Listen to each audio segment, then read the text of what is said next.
let's get into the big controversy people talk about nowadays. The face of Razor's Edge now, Demon Boy. You know, a lot of people, of course, are saying in the bully world, you probably hear it.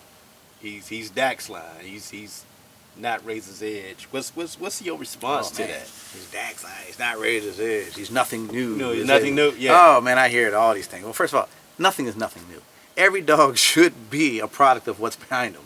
I mean, if it's not a product of what's behind him, then he's probably not from what's behind him. That's the point. I mean, you obviously, when you're breeding, you're obviously trying to take characteristics from the dogs that you like and continue on. So the concept or the thing of people saying it's nothing new, of course it's nothing new. Newsflash, nothing's nothing new. It's not. I mean, this is just another dog that was bred of a makeup of two dogs. Is he the new face of Razor's Edge? If you're talking the bloodline, no, because I flat out told people this dog is a blend. This dog has elements of different stuff. He's primarily or predominantly Razor's Edge blood if you break his pedigree down. Is he a pure Razor's Edge dog? No, he's not a pure Razor's dog. I never said he was pure. In fact, I've had to go out there and say that, like he's not. This is a blend of the American Bully.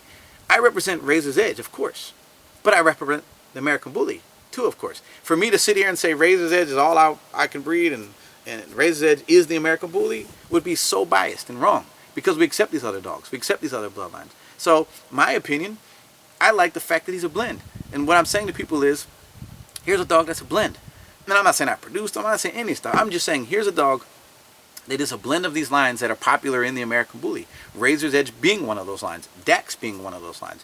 Here you got a dog that's got all these elements and it's got all these pieces. Here you go. Check out this dog. This dog is a blend of the American Bully, and you can use these things without getting all these crazy traits that are bad for the breed. The problem with a lot of Dax dogs, and no offense to Ed or Dax, I mean, Dax myself wasn't my style. Yes, he has some features that I think Dax has a phenomenal neck, phenomenal shoulders. Those are the traits of Dax that I thought were really nice traits. Are they pure in the American Bully breed? Thing is, these dogs are part of the American Bully breed, so yeah, it is pure of the American Bully breed. Once the dogs are in the database and they're in our brood stock, they are our breed. I mean, that's the truth to the matter. So yeah, they are.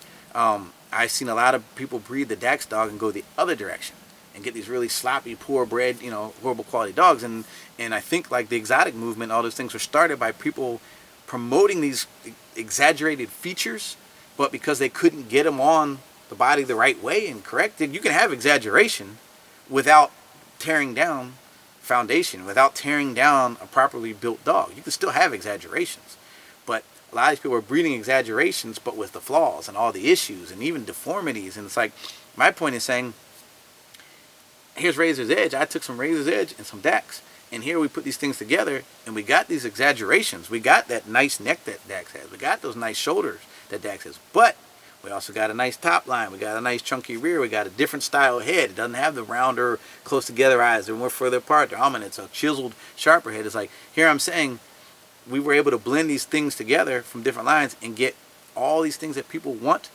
but on a dog that is still conformationally correct. Am I promoting him as the face of the American Bully? No, I'm not promoting him as the face of the American Bully. I think that the grand champions and the dogs that have achieved those titles really should be.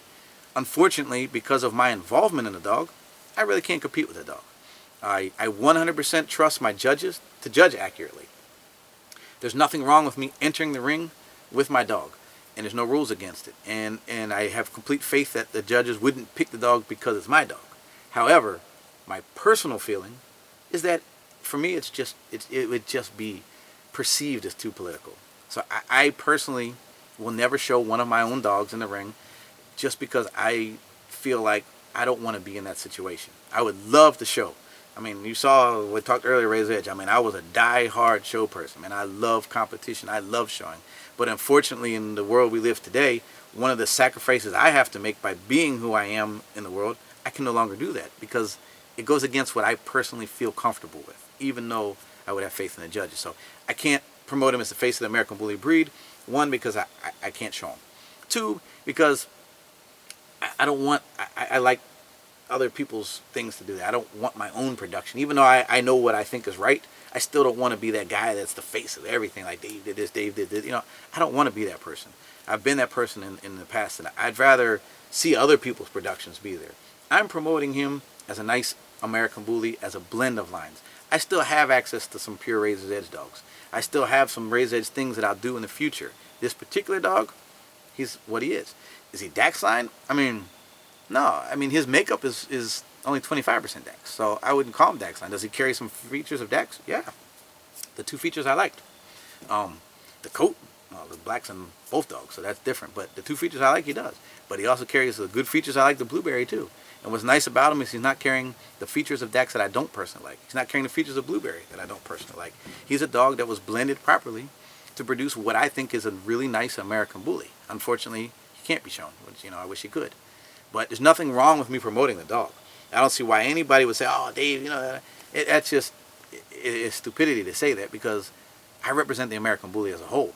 And if I'm biased to the point that I think only my thing is good and only Razor's Edge is good, then what's the point of me being in the position I'm in? What was the point of me accepting and us bringing in other bloodlines? There's no point to it. If it's all based around just my name and my dogs, then it's not fair for everybody. And I'm not about that. So to me, this was a nice dog from a nice blend of stuff, you know? Is he the best thing in the world? No. Is he something completely new that nobody's seen before? No. But is he nice? Hell yeah, he's nice. He's a nice dog, and I'm going to promote him. And I'm really promoting him not against the show dogs, not against breeders, not any of that stuff. My promotion with him more is to say, you can get these exaggerated traits that all these people want without screwing the dog up. Without having to go out and regardless if you think there's bulldog ancestry in it, that's different. Without going to have to breed to an actual bulldog. Or without, you know, producing a dog with a feet doodad and a bite, you know what I mean? Like, I know you still have, you know, like those things don't have to come with the exaggerations. And it's a misconception in our dog world now that a lot of people have gone for these things that are outside of what a properly built dog is, because they think that those exaggerations can only come that way. You can only get this style of head or that kind of neck by breeding, you know, one of these things. And then what I'm saying is, no, you can get those exaggerations and still have a good, clean, correct, functional dog.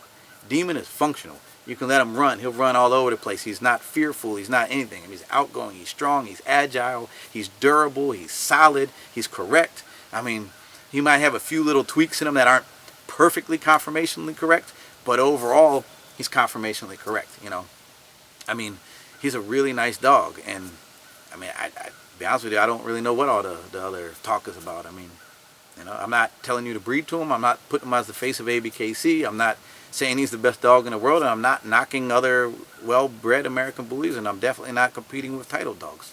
So I don't, other than the fear of maybe he's too much of the truth. Maybe people are scared that he's showing us something that's going to hurt us, because now he's showing people you can have all these things in American Bully breed and still get a nice, well-built dog. So, I mean, the only thing I can think of is fear. That's the only thing. You know? Let me ask you, what do you want to say to your Razor's Edge purists out there? That strictly that hard Razor's Edge all the way through.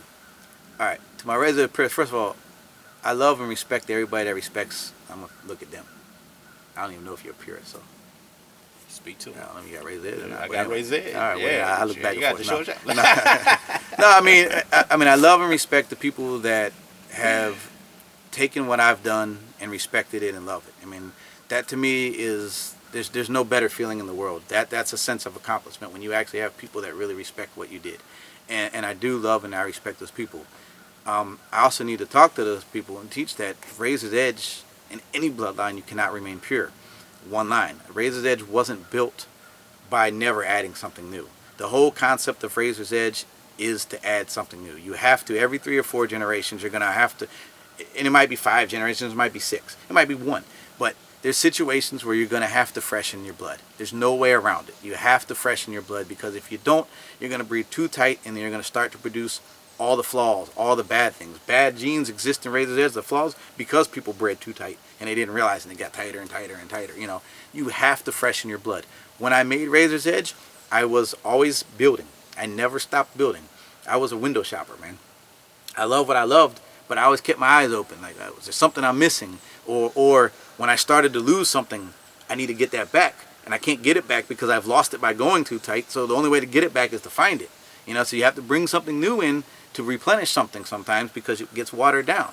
You know, when you have a bloodline, it's a very tricky thing. You always have to bring in an outcross at some point in time, but you got to take that outcross and then tighten it back up with your own stuff, or you'll start to bring in other things that you know that weren't part of it. It's very hard to tweak, but you have to do it. You cannot breed without bringing in new blood. At some point, it has to be done, and it has to continuously be done. So Razor's Edge was a line always built knowing that every few generations something new had to be brought in. Whether I brought it in to remove a trait that I didn't want, or whether I brought it in to replenish or bring in a trait, a desired trait.